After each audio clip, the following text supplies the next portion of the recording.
Muy buenas, aquí estoy de nuevo al lado del mar en uno de estos paseos por la playa y esta vez te vengo a hablar sobre la corresponsabilidad y lo voy a intentar hacer desde dos enfoques distintos, pero desde dos enfoques complementarios.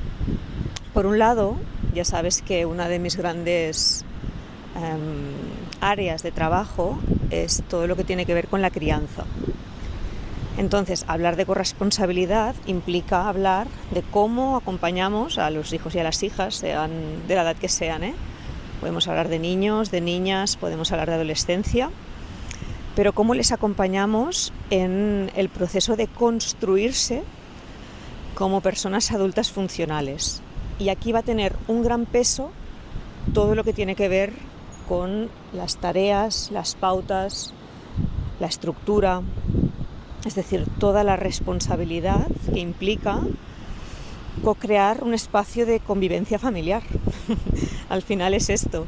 Los niños y las niñas también viven dentro del seno de la familia y a partir de una cierta edad del desarrollo, voy a entrar ahora en nada y menos en esta temática, pues necesitan que las personas adultas que les acompañamos les ayudemos, les corregulemos para comprender pues, lo que se espera de una persona que está conviviendo dentro de un sistema familiar, ¿vale? Así que vamos a hablar un poco de la corresponsabilidad infanto-juvenil también y de cómo es diferente de la corresponsabilidad adulta, pero no puedo empezar a hablar de una cosa sin antes, ya me conoces, y si no, pues esta soy yo. No podemos empezar a hablar de una cosa sin antes poner sobre la mesa todo lo que tiene que ver con la corresponsabilidad entre las personas adultas que criamos o acompañamos. ¿De acuerdo? Entonces, ¿a qué me refiero esto? Me refiero a que dentro de un sistema familiar, sabemos que cada familia es un mundo, pero que normalmente dentro de los sistemas familiares, a no ser que sea un sistema monomarental, pues hay una interacción, un intercambio entre personas adultas. Y mi pregunta primera siempre es, ¿cómo está la corresponsabilidad entre estas personas adultas? Sí, sabemos que aquí el sesgo de género juega un papel importantísimo. Y llevo más de 20 años acompañando familias, parejas, en varios ámbitos de su vida, tanto de crianza como vida personal. Y os puedo asegurar que la carga mental no desaparece. Y la carga mental que se acaba siempre colocando encima de las mujeres, en el 95% de los casos, ¿vale? Para no decir que siempre pasa en las mujeres, no quiero entrar en esas categorizaciones absolutistas, pero ya me entendéis, ¿vale? Vamos a dejarlo en el 95% de los casos, sin estadísticas claras en la mano, pero para dejar este margen, ¿no?, de diferencia, pues esa carga mental es un poco la que estructura, la que moviliza, la que gestiona todo lo que tiene que ver con la corresponsabilidad en el hogar, ¿sí? Es decir, el pensar qué hay que hacer, cuándo hay que hacerlo, de qué manera hay que hacerlo, cómo hacerlo. Todo eso es una de las bases de lo que después viene a ser la ejecución de las tareas, ¿sí? Pero el pensar cuándo hay que hacerlas, de qué manera hay que hacerlas, cómo organizarnos para hacerlas, pues todo eso tiene que ver con esta parte de carga mental que sabemos que sigue recayendo encima de las mujeres. Entonces, si tú estás criando, estás conviviendo o tienes una relación con otra persona, sí, porque hay familias, pues como os decía, si son monomarentales no tendrán esa gestión diaria con otro ser adulto. Pero si en tu caso es que sí lo tienes, párate un momento a preguntarte, ¿cómo está la corresponsabilidad en tu vida? Amiga, amigo, a ver, ¿qué me cuentas de todo eso? Porque fíjate que después vamos a caer, ¿no?, en intentar que los niños y las niñas pues funcionen de una determinada manera, pero muchas veces se nos olvida que la infancia y la adolescencia no hacen lo que les pedimos que hagan. Lo que hacen es lo que nos ven hacer.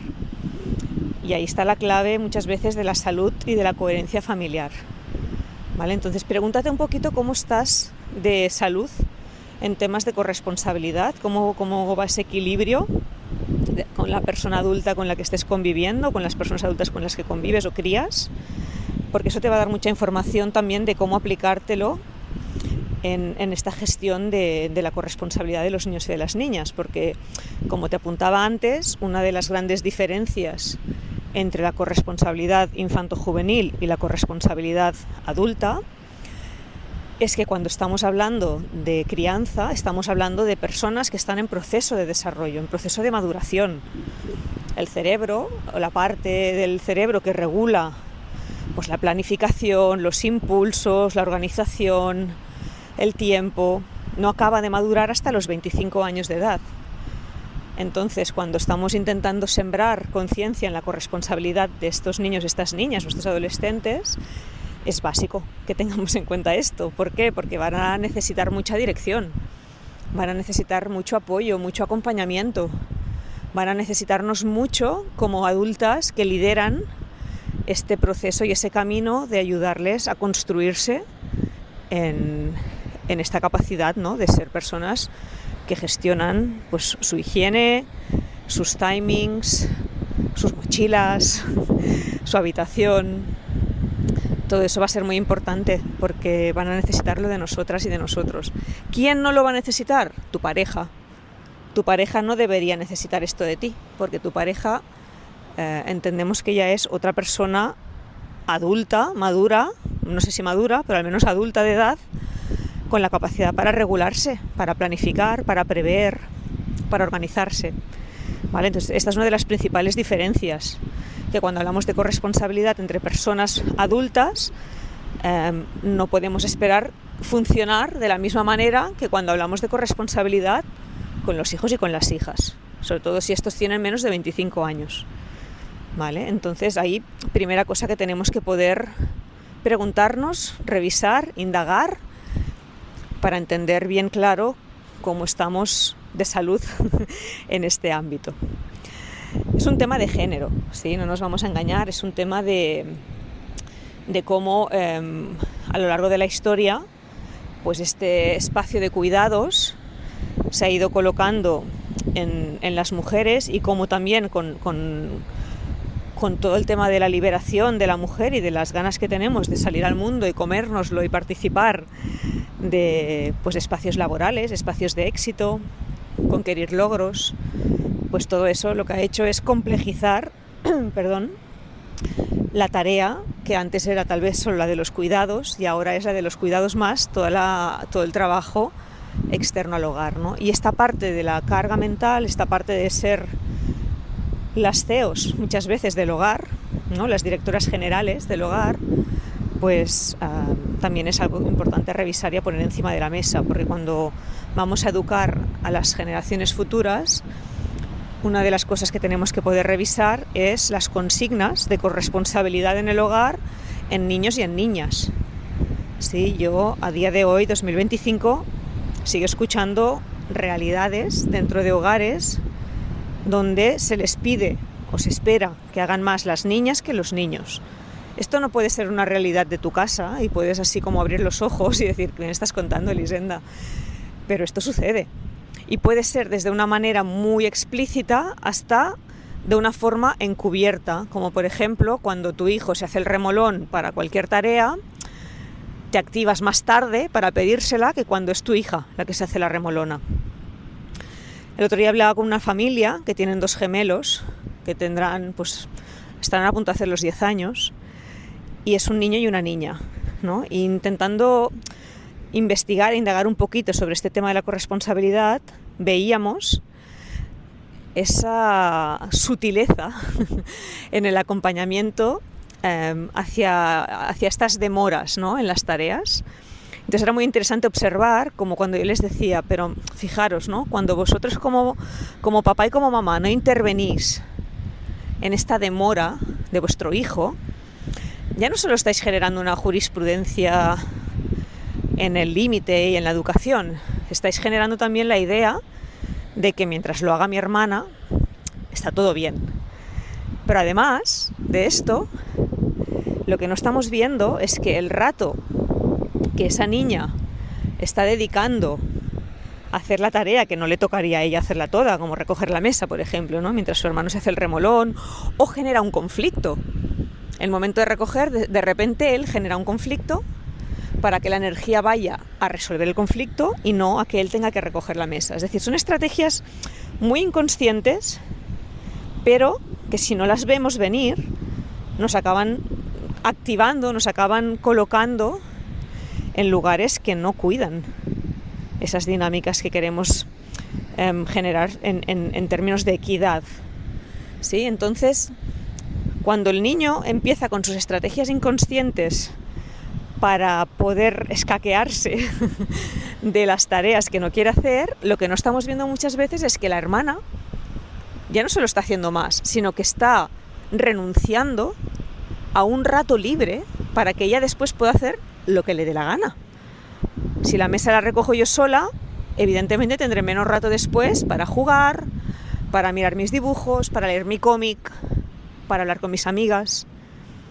¿Sí? Entonces, esto también es una pérdida de libertades y de derechos. Y eso es importante que empecemos a ver cómo se articulan todas estas dinámicas internas en el hogar y en la crianza, porque esto sucede.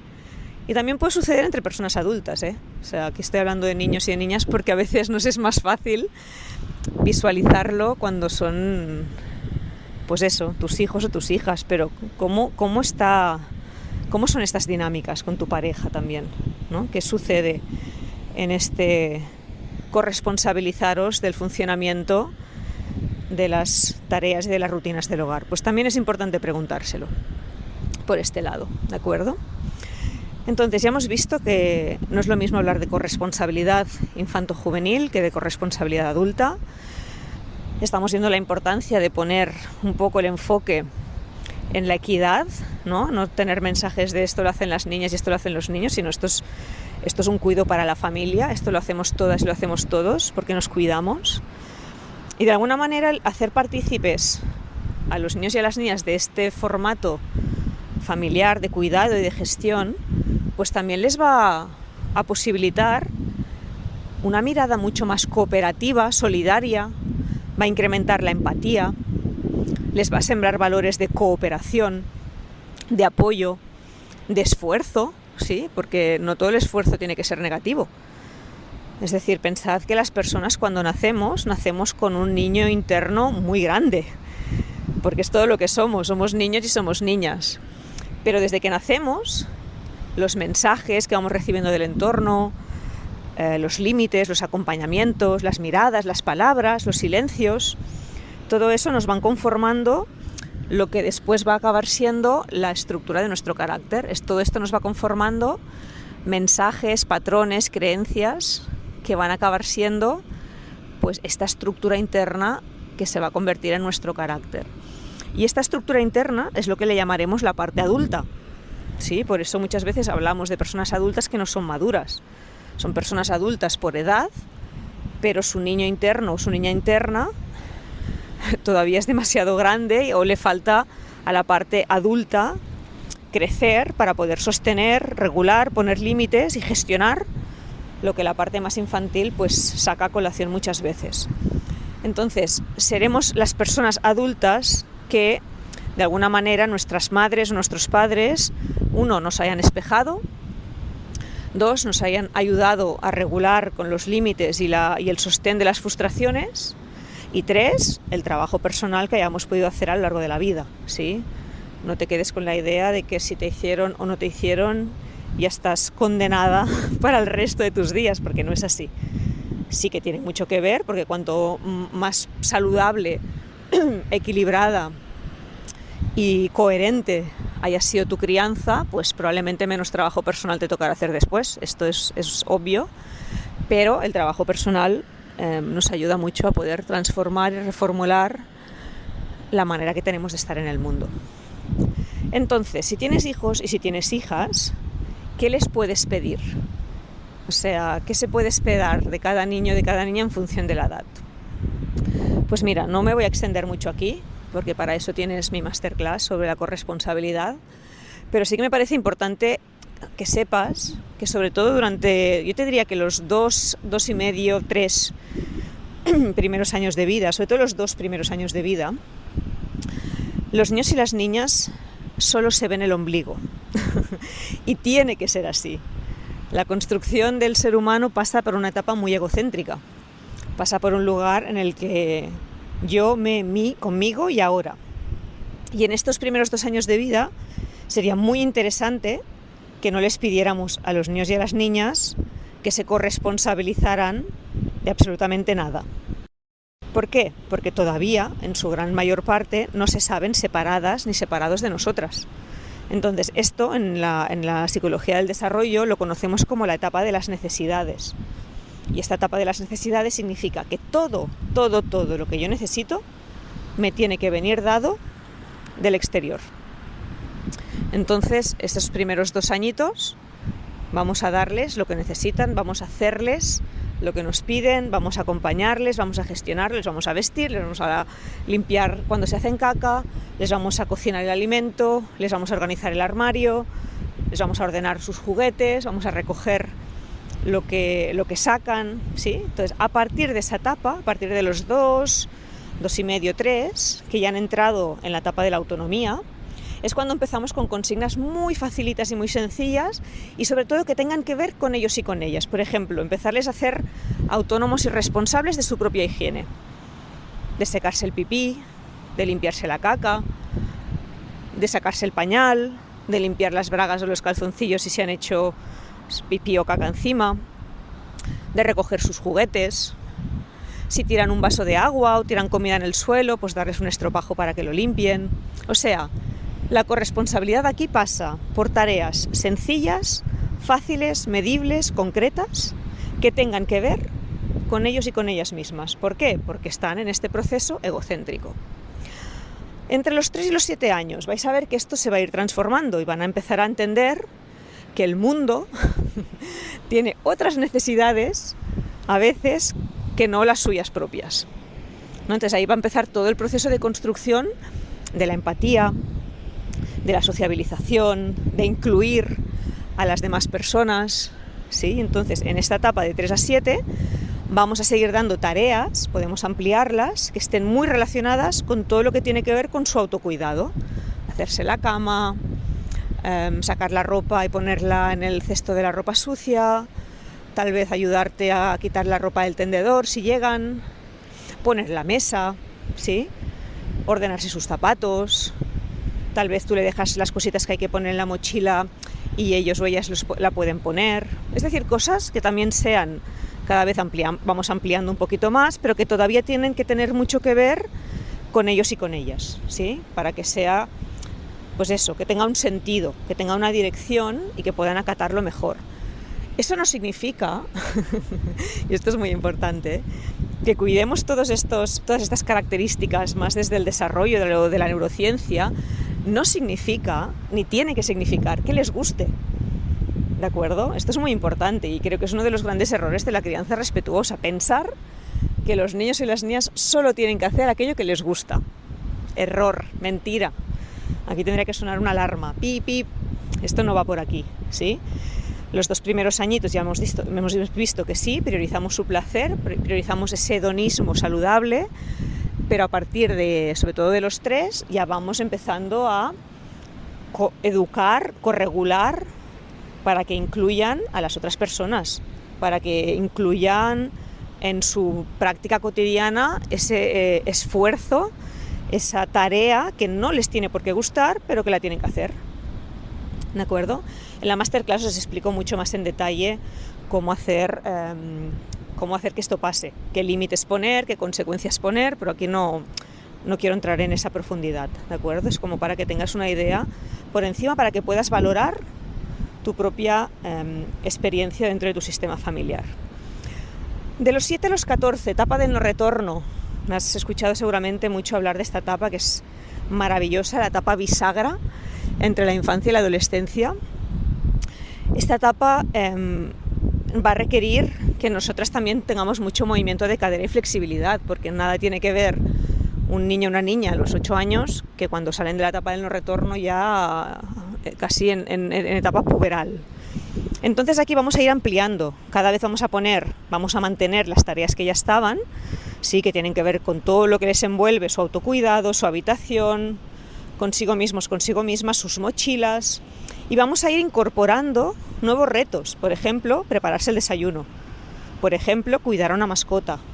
Por ejemplo, arreglar las plantas del jardín o regarlas. O bajar a comprar pan.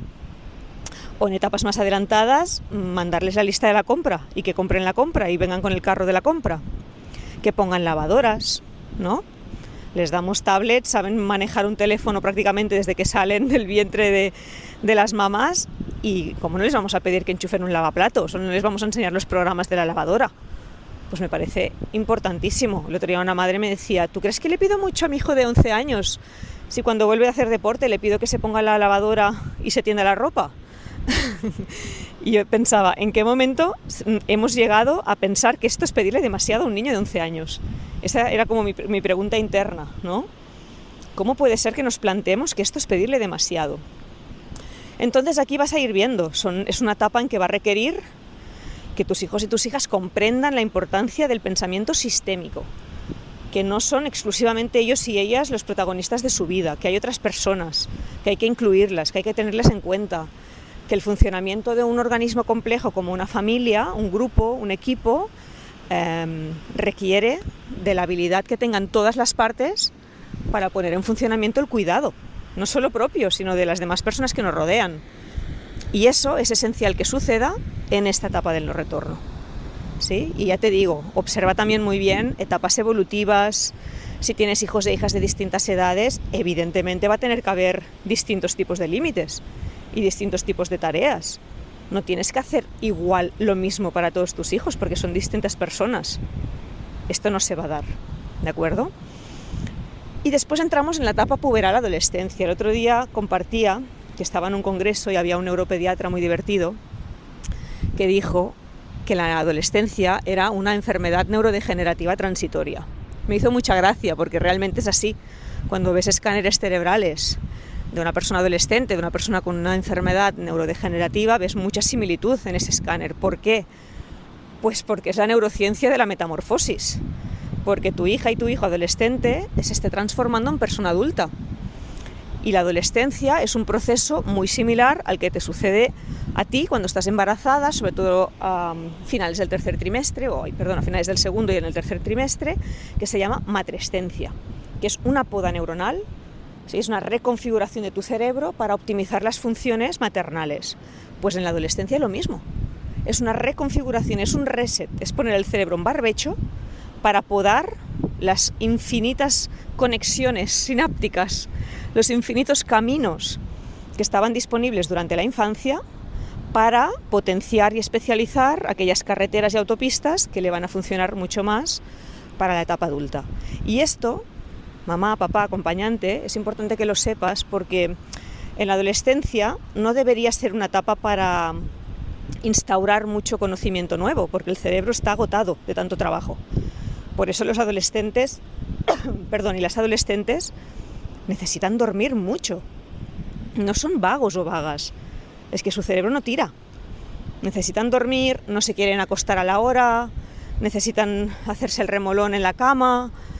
Todo eso forma parte de la adolescencia. Ahora bien, que les pase eso, que se olviden, que no piensen straight, como dicen en directo, no piensen claro, no significa que tengan que salirse con la suya y escaquearse pues de las rutinas y de las tareas que les tocan hacer, ¿sí? Entonces, esta va a ser una etapa de mucha preservación de lo que ya venía pasando y de mucha negociación y comprensión, ¿vale? Dejarles escoger tareas que tal vez les hagan más gracia, ponérselo más fácil, explicarles que les comprendemos, explicarles que sabemos lo que les pasa, pero que a la vez toca contribuir al funcionamiento familiar. Y ahora ya más que nunca, porque ya su pensamiento abstracto ya está colocado, ya tienen la capacidad de ponerse en el mismo lugar que las demás personas que le rodean, y eso es una práctica que va a afianzar todas estas cualidades que necesitamos que tengan para ser personas adultas funcionales. Como te decía al principio, tu adultez empezó en tu infancia. Y también seguramente empezó en la infancia de quien te cuidó, de tus padres y tus madres, ¿sí? De las personas adultas que estuvieron ahí modelando. De eso va mi libro, Amor de piel adentro, de esos patrones que recibimos de nuestros sistemas familiares y cómo eso nos condiciona, nos influencia, nos modela en quién somos a día de hoy. ¿Sí? Entonces es interesante pararse a cuestionárselo. Este libro te ofrece muchas preguntas para que te vayas descubriendo más en cómo eres, cómo funcionas y cómo de alguna manera todo esto también marca, influencia y va a determinar la crianza que vas a ofrecerles a tus hijos y a tus hijas. Así que nada y todo. Corresponsabilidad, el termómetro de tus relaciones adultas, la firmeza interna que tienes para poderla transmitir a tus hijos y a tus hijas, la importancia de sembrar semillitas que sean fértiles para que esas personas que van a ser en el futuro, esas personas adultas que van a tener que salir al mundo, puedan hacerlo sin hundirse a la primera de cambio y puedan hacerlo de una manera estructurada, madura y cuidada. Una de las cosas que digo mucho en el libro, Amor de piel adentro, es que hay una gran diferencia entre ser una persona adulta y ser una persona madura. La adultez tiene que ver con los años, con la edad que cumplimos, ¿sí? Con esa maduración del cerebro que se da a los 25 años. Esto es la adultez, pero la madurez es otra cosa. La madurez es la capacidad interna que tenemos de ponernos límites al placer, de poder regular aquello que nos sucede, de poder parar el hedonismo y podernos poner a la acción para hacer que nuestra vida tenga una estructura mucho más saludable y mucho más funcional.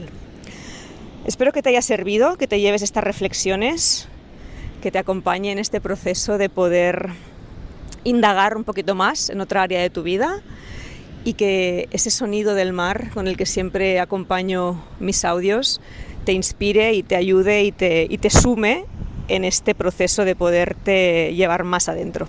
Te mando un abrazo muy muy fuerte y hasta la próxima.